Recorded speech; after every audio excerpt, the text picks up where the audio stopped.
एक नई साइलेंट बीमारी आज के जनरेशन में तेजी से फैल रही है और इस बीमारी के सबसे बड़े शिकार है जनरेशन जी और जनरेशन अल्फा के बच्चे। क्यों आज हर वक्त आप टायर्ड यानी कि थका हुआ महसूस करते हो? रात की अच्छी 7 घंटे की पूरी नींद लेने के बाद भी सुबह उठकर बिस्तर छोड़ने का मन ही नहीं करता। ऐसा फील होता है मानो उठने की एनर्जी ही नहीं है। आपको दिन दोपहर में तेजी से नींद आती है और काम करते वक्त या पढ़ाई करते वक्त आप खोए खोए रहते हो, जैसे मन ही नहीं लग रहा। चाहे आपके करियर के गोल्स हो या पढ़ाई के, आपको बहुत अच्छे से पता है कि उन्हें अचीव करने के लिए आपको एग्जैक्टली करना क्या है, बट उसके तरफ एक्शन लेने की जैसे ही बात आती है आप थक जाते हो, उसे टालने लगते हो। ये एक्सपीरियंसेस ना सिर्फ आपके अकेले के बिल्कुल नहीं है, बल्कि एक बहुत ही बड़ा साइलेंट एपिडेमिक फैल रहा है जिसके बारे में मोस्ट ऑफ द लोगों को अवेयरनेस भी नहीं है। कोई इस कांस्टेंट टायर्डनेस और लैक ऑफ एनर्जी के इस प्रॉब्लम को फिक्स नहीं कर पा रहा है, क्योंकि कोई भी इन प्रॉब्लम्स के रूट कॉज को ही ठीक से समझ नहीं पा रहा है कि ये प्रॉब्लम जन्म ही कहां से ले रहे हैं इन द फर्स्ट प्लेस। मैं ये रिपोर्ट पढ़ के एकदम शॉक हो गया कि इंडिया जैसे देश में हर 5 में से 3 इंसान आज वर्क प्लेस में टायर्डनेस के कारण बर्नड आउट हो चुका है। उन्हें कॉन्स्टेंटली ऐसा फील होता है कि उनमें छोटे से छोटे काम को करने की तक एनर्जी नहीं बची है। यह है दूसरा शॉकिंग फैक्ट। 2024 के एक यूकेजी वर्कफोर्स के सर्वे के हिसाब से 78% इंडियन एम्प्लॉइज, 78% इंडियन एम्प्लॉइज अपने जॉब्स पर बर्न आउट हो चुके हैं और उन्हें ऐसा फील होता है मानो वो वहीं पर खड़े हैं और दुनिया आगे निकली जा रही है। सो माई क्वेश्चन इज, ये इतने बड़े स्केल पे, वो भी आज के मॉडर्न मेंटल हेल्थ अवेयरनेस वाले युग में, ये क्या हो रहा है? हम आज कहां पर भटक गए हैं? वेल, ऑनेस्टली स्पीकिंग भटक तो गए हैं, वो भी बुरी तरह, क्योंकि कई लोग इस प्रॉब्लम से डेली बेसिस पर इतना सफर कर रहे हैं पर इसकी जड़ तक पहुंचकर इसे डिस्ट्रॉय ही नहीं कर पा रहे। और इसीलिए फ्रेंड्स, मैं इंसिस्ट करूंगा आप इस वीडियो को पूरा एंड तक देखना, क्योंकि आज के बाद से आपकी लाइफ पूरी की पूरी आपके कंट्रोल में आने लगेगी। आप टायर्डनेस की जगह पर हमेशा एनर्जेटिक फील करोगे और अपने वर्क, स्टडीज, सोशल लाइफ में अपना 100% देकर सुपर सक्सेसफुल होने लगोगे। और ये कोई मैजिक नहीं है, बल्कि साइंस है। सो शुरू करते हैं सीधा मेन मुद्दे से। टायर्डनेस आखिर होता ही क्या है? अब इसे ध्यान से समझना, कई लोग इसे समझने में ना गलती करते हैं। सो टायर्डनेस एक साइकोलॉजिकल स्टेट है, फिजिकल स्टेट नहीं। चाहे आपने खाने में कितने भी कैलोरीज क्यों ना कंज्यूम कर ली हो, कितना भी रेस्ट आपने क्यों ना ले लिया हो, कितना भी एनर्जी ड्रिंक आपने क्यों नहीं ठूस लिया हो, it has nothing to do with energy. आप फिर भी टायर्ड फील कर सकते हो। ये एक मेंटल, एक साइकोलॉजिकल स्टेट है। दिमाग में एक पर्टिकुलर किस्म का केमिकल लोचा है। Let me explain. देखो, हमारा दिमाग ना लाखों करोड़ों सालों के विकास यानी कि एवोल्यूशन से बना है। और लाखों सालों पहले जब हम जंगलों में रहा करते थे तो वहां पर बेसिकली स्विगी, जोमैटो और इस्कॉन का फ्री फूड फॉर लाइफ नहीं हुआ करता था। बेसिकली रिसोर्सेस की बहुत ज्यादा कमी हुआ करती थी। और ऐसे दौर में जहां पर जानवर भूख और प्यास से एक्चुअली मरा करते थे, एक्सट्रीमली इंपॉर्टेंट था कि हम अपने बॉडी के एनर्जी रिसोर्सेस को सोच समझकर इस्तेमाल करें। और इंसानों के लिए तो एक बड़ा दिमाग का होना मतलब और भी ज्यादा कैलोरीज खर्च होना, क्योंकि 2% बॉडी साइज होने के बाद भी हमारा दिमाग 20% एनर्जी कंज्यूम करता है। अब यह सुनकर आप हैरान हो जाओगे। स्टैनफोर्ड के प्रोफेसर ऑफ न्यूरोसाइंस रॉबर्ट सेपोल्स्की के हिसाब से एक चेस ग्रैंड मास्टर एक दिन के टूर्नामेंट में 6000 कैलोरीज तक बर्न कर सकता है। कंपैरिजन के लिए 1 घंटा भागने में सिर्फ 700 कैलोरीज ही खर्च होते हैं। सो यह बिल्कुल क्लियर था कि प्राचीन दौर में खाने और रिसोर्सेस की कमी के वजह से दिमाग को एनर्जी कंजर्वेशन मैकेनिज्म डेवलप करना पड़े, ताकि वो हमारे शरीर की ऊर्जा को एकदम फूंक फूंक कर ही खर्च करे सिर्फ उन्हीं कामों में जो दिमाग को लगता है जरूरत के। और एग्जैक्टली इसी नीड के वजह से ही जन्म हुआ टायर्डनेस के इमोशन का। 2012 में पब्लिश हुए न्यूरोसाइंस के सेंट्रल गवर्नर मॉडल के हिसाब से टायर्डनेस बेसिकली एक ऐसी फीलिंग है जो आपको ऐसा महसूस कराती है कि एक पर्टिकुलर एक्शन या एफर्ट लेने का कोई फायदा ही नहीं है। सिर्फ उस एक्शन को लेकर खाली आपकी एनर्जी वेस्ट होगी। ये एक प्राचीन साइकोलॉजिकल लूपहोल है जो आज तक चलता आ रहा है और हमें एनर्जी को फूंक फूंक कर यूज करवाने के लिए इन्फ्लुएंस कर रहा है। बेसिकली 2016 में पब्लिश हुए एक और एक रिसर्च के हिसाब से इसे एक किस्म का कॉस्ट बेनिफिट एनालिसिस कहा जा सकता है, जो कि किसी भी टास्क के पहले आपका मोटिवेशन लेवल डिसाइड करता है। हमारा ब्रेन किसी भी एक्शन को अंजाम देने से पहले एक तराजू की तरह तोल रहा होता है कि इस टास्क में कितनी एनर्जी स्पेंड होगी और इसका कितना रिवॉर्ड मुझे मिलेगा। और यहां पर ब्रेन के लिए रिवॉर्ड एग्जैक्टली क्या है? वेल, पॉजिटिव फील कराने वाले न्यूरोकेमिकल्स डोपामिन और सेरोटोनिन। और ब्रेन का अल्टीमेट गोल बस यही है, कम से कम एफर्ट में ज्यादा से ज्यादा रिवॉर्ड हासिल कर पाना, क्योंकि इसी साइकोलॉजी ने हमें पुराने सदियों में सरवाइव करवाने में हेल्प किया था। लेकिन आज यहीं पर आ जाता है आज के जमाने का सबसे बड़ा ट्रैप। आज के जमाने में हमारे ही दिमाग के इस लूपहोल को हमारे ही अगेंस्ट यूज किया जा रहा है, वो भी इस कदर कि आज सुस्त इंसानों की एक पूरी नस्ल ही तैयार हो चुकी है। And no, I am not even exaggerating. देखो, हमारे दिमाग का एक सिंपल सा फर्स्ट प्रिंसिपल आप समझ ही गए हो, लीस्ट एफर्ट में हाईएस्ट रिवॉर्ड गेन करना। अब जरा एक सिंपल से एग्जांपल से समझते हैं कि मैं क्या बात कर रहा हूं।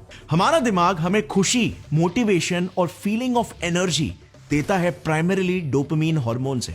डोपामिन को आप बेसिकली दिमाग की करेंसी कह सकते हो कि अगर डोपामिन सेक्रीट हुआ या फिर किसी काम को करके डोपामिन सेक्रीट होने की दिमाग को आशंका है, तो दिमाग शरीर को उस पर्टिकुलर एक्शन को एग्जीक्यूट करने की एनर्जी और मोटिवेशन दे देगा और आप एकदम से जोशीले फील करोगे उस काम को अंजाम देने को लेकर। अब अपने आप को जरा आज के दौर में रख के देखो। आज आप मोस्टली सिर्फ दो किस्म के एक्शंस के बीच में जगल करते रहते हो। नंबर 1 कंस्ट्रक्टिव या हेल्दी एक्शंस, और नंबर 2 अननेचुरल और risky actions. Constructive actions basically ऐसे प्रकार के काम हो गए जो आपको पता है लॉन्ग टर्म में आपको बहुत फायदा देंगे, आपकी जिंदगी, आपके सेहत और आपके लॉन्ग टर्म खुशी के हित में है ये एक्शंस। जैसे एक स्टूडेंट के लिए डेली पढ़ाई करके टॉप मार्क्स लाना, एक एम्प्लॉय के लिए अपने स्किल्स को अपग्रेड करना, एक एथलीट के लिए रोज रिगरस ट्रेनिंग रूटीन को फॉलो करना, मेरे जैसे क्रिएटर के लिए अच्छे वीडियोस बना के सोसाइटी में एक पॉजिटिव इंपैक्ट लाना। अब ये सारे काम करने में ना कभी भी इमीडिएटली या इंस्टेंटली खुशी नहीं मिलती है। उल्टा कभी कभार तो शुरुआत में आदत लगने से पहले ये पेनफुल भी फील होते हैं। और इसीलिए ये काम जो कि इंपॉर्टेंट है बहुत कम यूनिट्स ऑफ डोपामिन पर एफर्ट प्रोड्यूस करते हैं, और वो भी एक डीलेड फैशन में। सो एग्जाम्पल के लिए हम पकड़ते हैं एक इंसान को अपने एक दिन के काम या पढ़ाई को अच्छी तरह कंप्लीट करके सिर्फ 10 यूनिट्स ऑफ डोपामिन प्रोड्यूस होता है। अब बात करते हैं दूसरे किस्म के एक्शन की, जो है अननेचुरल और रिस्की एक्शंस।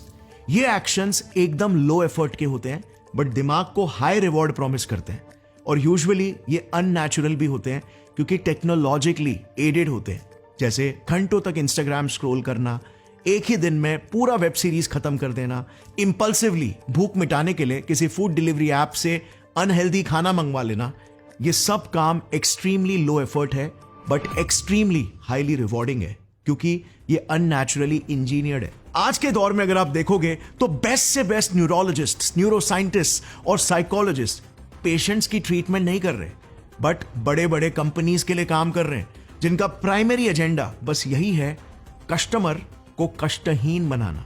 जितना ज्यादा कंफर्ट देकर, जितना ज्यादा उनके दिमाग में रिवॉर्ड्स क्रिएट किए जाए, उतना ज्यादा अच्छा है, क्योंकि कस्टमर उनके प्रोडक्ट्स को यूज करके एडिक्ट बन जाएगा। So in low effort high reward action से, फॉर एग्जाम्पल, आपका दिमाग बस सिर्फ 30 मिनट के उंगलियां हिलाने से ही 10 यूनिट्स ऑफ डोपामिन प्रोड्यूस कर लेता है। अब यहीं पर हम पहुंचते हैं टायर्डनेस की असली जड़ पर। देखो, इस सब से आज के दौर में एक कॉमन इंसान के दिमाग में कॉन्स्टेंटली लड़ाई चल रही है। एक तरफ मेहनत वाला कंस्ट्रक्टिव काम है जो जिंदगी बनाएगा, लॉन्ग टर्म खुशी देगा, बट वो बहुत ज्यादा एफर्ट लेता है और कम डोपामिन रिलीज करवाता है। 8 घंटे के काम के बाद बस सिर्फ 10 यूनिट, वो भी एक डीलेड फैशन में।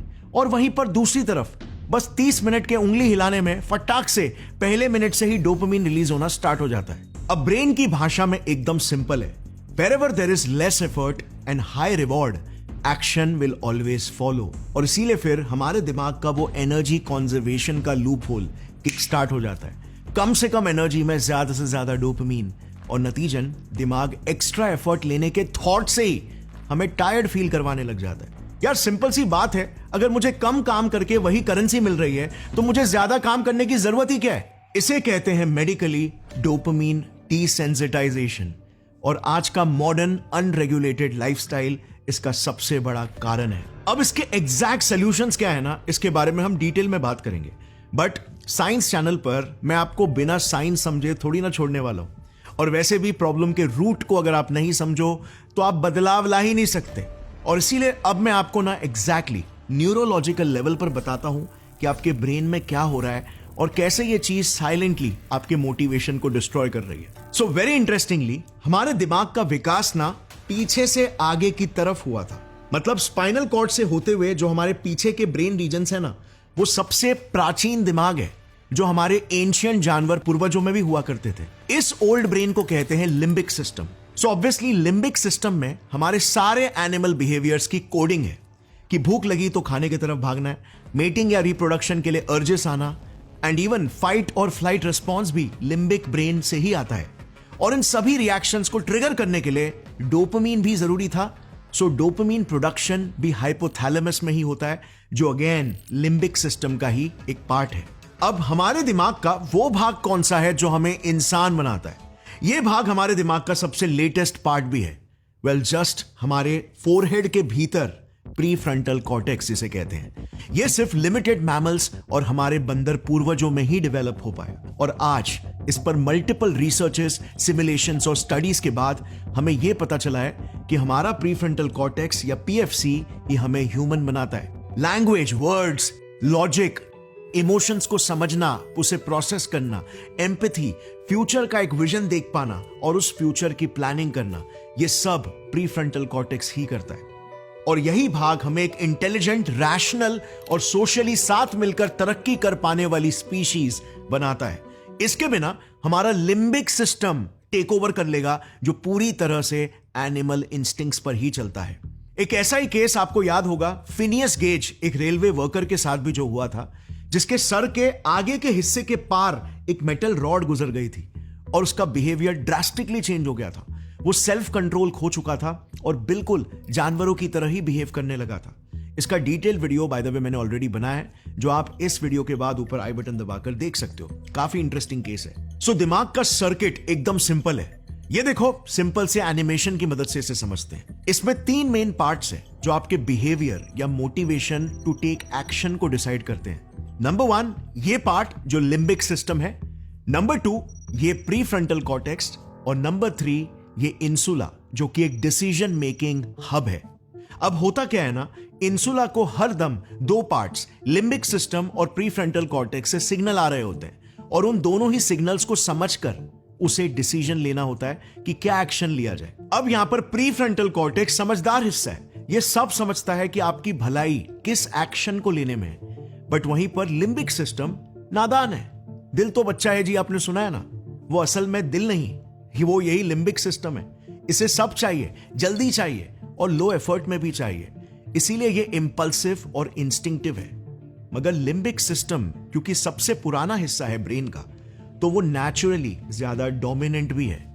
मतलब अगर प्रीफ्रंटल कॉर्टेक्स या इंसुला फॉर एग्जांपल काम नहीं कर रहा, तो दिमाग बाय डिफॉल्ट लिम्बिक सिस्टम की ही सुनेगा।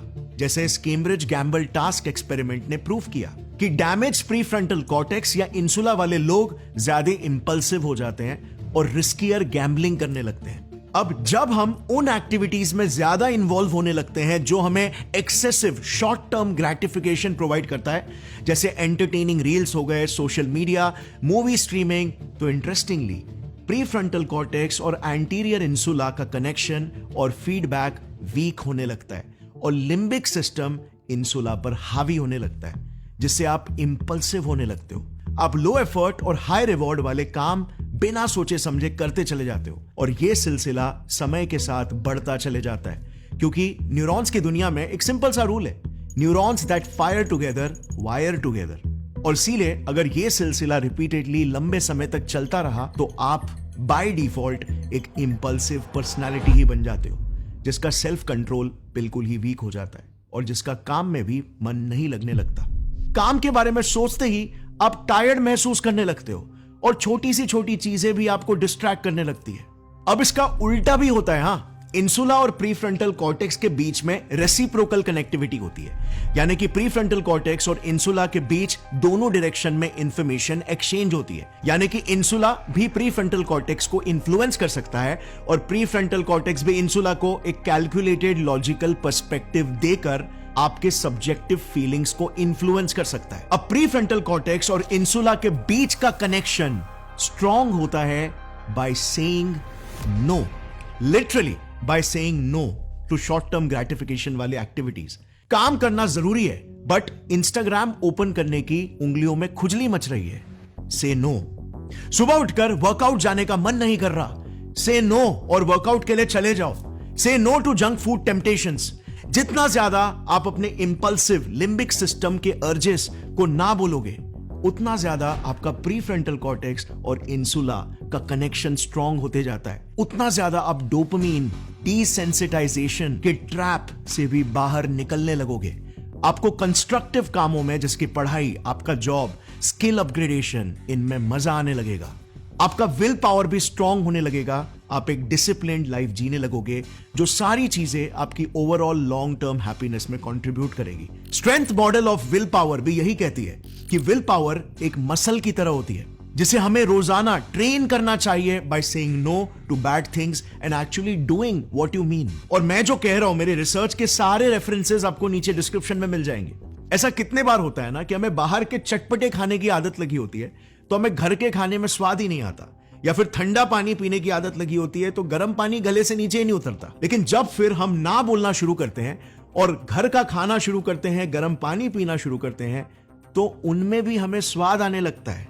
बट ये हैबिट्स लॉन्ग टर्म में हमारी सेहत के लिए कंस्ट्रक्टिव रहती है। और बस यही एक मेन सोल्यूशन है डोपामिन डिसेंसिटाइजेशन के अगेंस्ट लड़ने का। जो काम आपको बोरिंग, मीनिंगलेस और टायरिंग लग रहा है ना, उनके लिए जोश और एनर्जी भर देने का। सो अब हम अच्छे से टायर्डनेस और इसके पीछे के न्यूरोसाइंस को समझ चुके हैं। अब आते हैं वीडियो के मेन पार्ट पर कि कैसे हम इस टायर्डनेस की समस्या को जड़ से ही खत्म करें, कैसे हम most of the times motivated, energetic और हैप्पी फील करें अपनी लाइफ में। तो देखो, अगर आप क्रॉनिकली टायर्ड फील करते हो ना, तो आपको बेसिकली सिर्फ दो चीजों पर फंडामेंटली फोकस करना है। पहली चीज माइंडसेट और दूसरी चीज एक्शंस या बिहेवियर।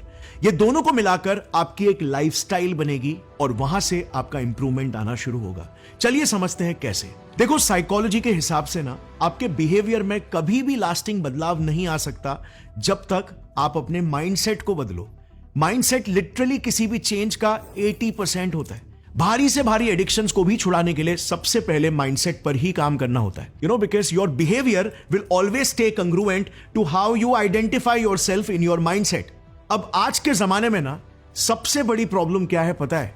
कि मोस्ट ऑफ द लोगों के लाइफ का कोई पर्पस या डायरेक्शन ही नहीं है, और वो बेसिक ह्यूमन नीड्स को भी नहीं समझते जो कि एक इंसान को अपनी लाइफ में खुश रहने के लिए चाहिए। इसका नतीजा ये है कि उनका कोई अच्छा फिलोसॉफिकल ग्राउंडिंग नहीं है, यानी कि लाइफ की कोई एक स्ट्रॉन्ग रूटेड फिलॉसफी ही नहीं है जो उन्हें डिसिप्लिन तरीके से ग्राउंडेड रखे और गाइडेड रखे। वो बस यहां वहां से सोशल मीडिया से कुछ सुनकर अपनी लाइफ का डायरेक्शन सेट कर लेते हैं और फिर बदलते रहते हैं। तो जब आप अपने सेल्फ से ही कनेक्टेड नहीं हो, लाइफ के प्रति आपके पास क्लैरिटी ही नहीं है, तो फिर किसी भी रैंडम पाथ पर चलने का मोटिवेशन ही कहां से आएगा? So the first step is life का कोई पर्पस बनाओ। एक ऐसा पर्पस जो आपके सारे ह्यूमन नीड्स को पूरा करे और दुनिया में एक पॉजिटिव इंपैक्ट क्रिएट करे, जो भी बाय द वे एक ह्यूमन नीड ही है। अब ह्यूमन नीड्स की अगर बात करें तो वो कई किस्म के होते हैं, जैसे बेसिक बायोलॉजिकल नीड्स, रोटी कपड़ा मकान। बट इससे आगे बढ़कर है हमारे सोशल और रोमांटिक नीड्स, और उससे भी बढ़कर है हमारे ग्रोथ और खुद की काबिलियत से एक बड़ा पॉजिटिव इंपैक्ट क्रिएट करने की नीड्स। देखो, अकॉर्डिंग टू मी 100 चीजों पर फोकस करने की कोई जरूरत नहीं है। सिर्फ एक ऐसी फिलॉसफी बनाओ अपनी लाइफ की कि सिर्फ एक मोस्ट इंपॉर्टेंट नीड पर रेजर शार्प फोकस करो और बाकी के सारे नीड्स अपने आप ही मीट हो जाएंगे। और वो चीज है commitment to life long growth mindset. जिंदगी का दूसरा नाम ही ग्रोथ है, क्योंकि एक जिंदा जीव और एक मुर्दे लाश में बस ग्रोथ होने या ना होने का ही फर्क है। और लाइफ में भी बिल्कुल ऐसा ही होता है, या तो आप ग्रो कर रहे हो या तो आप मर रहे हो, इसके बीच में और कोई स्टेज है ही नहीं। सो एक हार्डकोर ग्रोथ और सेल्फ एक्सीलेंस वाला माइंडसेट आपका होना ही चाहिए, क्योंकि इसके अलावा जिंदगी का कोई और सत्य ही नहीं है, सिर्फ भटकाने वाले झूठ है। अब एक बार आपने इस फिलॉसफी को कमिट कर लिया ना, उसके बाद धीरे धीरे अपने लाइफ में इसी के हिसाब से एक्शंस लेना स्टार्ट कर दो। देखो, ग्रोथ कोई एक दिन का काम नहीं है, और ना ही ये कभी रुकने वाला है। It is a life long activity. अगर ऐसा होता तो सारे अरबपति रुक गए होते, बट यही ग्रोथ की नीड अरबपतियों से तक काम करवा रही है। तो सोचो कितनी पावरफुल नीड है ये। और इसीलिए सबसे पहली प्रायोरिटी बनाओ अपने लाइफ और लाइफस्टाइल को इस माइंडसेट के अराउंड ही पूरी तरीके से क्रिएट करने की। अब आता है सोल्यूशन स्टेप नंबर 2, एक्शंस का रोल। देखो वंस अगेन हमारा गोल क्या है? एक एनर्जेटिक, मोटिवेटेड और हैप्पी लाइफ जीना, राइट? तो देखो लाइफ में ना किसी एक्शन को रेगुलरली करते रहने से हैबिट्स क्रिएट हो जाते हैं, और ऐसे कई हैबिट्स से हमारी लाइफस्टाइल क्रिएट होती है, और यही हैबिट्स और लाइफस्टाइल वापस से मिलकर हमारे माइंडसेट को रीइंफोर्स करते हैं। सो आपका माइंडसेट आपकी लाइफस्टाइल क्रिएट करता है, और आपका लाइफस्टाइल भी आपका माइंडसेट क्रिएट करता है। It's a two way feedback loop. So सबसे पहले तो आपके लाइफ के कुछ ऑब्जेक्टिव गोल्स को क्लियर कर लो, और ये गोल्स लाइफ के डिफरेंट डोमेन्स में हो सकते हैं। जैसे फॉर एग्जांपल करियर में इस साल मैं XYZ गोल अचीव कर लूंगा, हेल्थ में मैं इस साल 10 किलो कम कर लूंगा, शेप में आ जाऊंगा, और साथ में थोड़े मसल्स भी बना लूंगा। सोशल लाइफ में मैं कुछ बुरे दोस्तों के साथ हैंग आउट करना छोड़ के अच्छों के साथ हैंग आउट करना स्टार्ट कर दूंगा। लर्निंग एंड डेवलपमेंट में मैं 5 ग्रोथ फोकस्ड बुक्स मेरे पसंदीदा विषय पर फिनिश करूंगा। मैं एक पर्टिकुलर हाई वैल्यू स्किल सीखूंगा। तो इन तरह के ऑब्जेक्टिव गोल्स होना बहुत जरूरी है, क्योंकि ये आपके लाइफ को ऑब्जेक्टिव डायरेक्शन देंगे।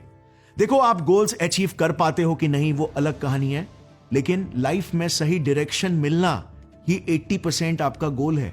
फर्क नहीं पड़ता कि आप स्लो चलो या फास्ट, अगर मंजिल का रास्ता सही है तो आप इवेंचुअली वहां तक पहुंच ही जाओगे भटके बिना। नंबर 2, नेक्स्ट स्टेप अपने गोल्स तक पहुंचने का एक प्लान ऑफ एक्शन बनाओ। ये प्लान ऑफ एक्शन आपके डेली के हैबिट्स बनेंगे, जैसे मॉर्निंग में उठकर वर्कआउट करना, दोपहर को 1 घंटा निकालकर अपने स्किल्स पर वर्क करना, रात को सोने से पहले बुक्स रीड करना, डेली जर्नलिंग करना, एटसेट्रा। ये बस एग्जांपल्स है। आपके प्लान ऑफ एक्शंस आपके गोल के हिसाब से ही step by step pieces of action होना चाहिए, क्योंकि इवेंचुअली आपके गोल्स को अचीव करने में हेल्प करेंगे। अब आता है अगला स्टेप, जो कि सबसे कठिन होने वाला है, क्योंकि अब आपको लिटरली सैक्रिफाइसेस करने पड़ेंगे और अनहेल्दी हैबिट्स को पॉजिटिव हैबिट से रिप्लेस करना होगा। लेट्स से आपके प्लान ऑफ एक्शन के हिसाब से आपको सुबह उठकर वर्कआउट जाना जरूरी है, बट सुबह तो आपको लेट और आराम से उठने की आदत लगी हुई है। आपको हेल्दी डाइट पर स्विच करना है, बट आपको टेस्टी जंक फूड खाने की एडिक्शन है। सो ऐसे स्मॉल पॉजिटिव चेंजेस करना इनिशियली सबसे ज्यादा चैलेंजिंग और थोड़ा पेनफुल भी होने वाला है, बट इन चैलेंजेस को ना इजीली ओवरकम करने के लिए मैं एक सिंपल सी स्ट्रैटेजी आपको रेकमेंड करता हूं, जिसने पर्सनली मुझे बहुत हेल्प किया है गुड हैबिट्स डेवलप करने में।